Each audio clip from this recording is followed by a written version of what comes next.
Hi guys, नमस्ते सर्वांना. स्वागत आहे तुमचं माझ्या यूट्यूब चॅनेलवर अश्विनी या. तर आज मी बनवली आहे आळूची वडी. तर चला आपण रेसिपीला स्टार्ट करूया. तर सर्वात पहिला मी कोथिंबीर, लसूण, आलं आणि कोथिंबीरची पेस्ट बनवलेली. त्याच्यानंतर मी बेसनचं पीठ चांगलं असं चाळून गेलं आहे आणि त्याच्यामध्ये मी पेस्ट घातलेली आहे. नंतर मीठ, लाल तिखट, हळद आणि ओवा आणि हे कस्तुरी मेथी टाकलेली आहे. त्याच्यानंतर हे मिक्सरचं पाणी त्याच्यामध्ये टाकलेलं आहे, जे आपण पेस्ट बनवलेले आणि हा असा डो मी बनवून घेतलेला होता.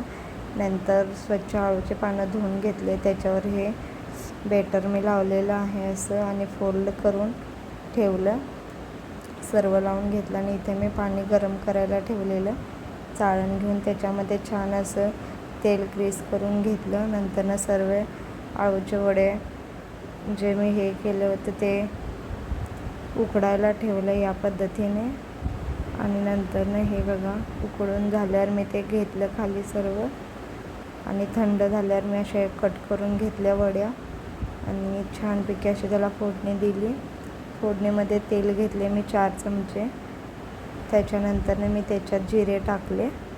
नंतर थोडंसं पांढरं तीळ टाकलं आणि अशी मस्त अशी फ्राय करून घेतली आणि खायला खूप सुंदर लागते आणि खूप टेस्टी आहे. तुम्ही ट्राय करून नक्की बघा. भेट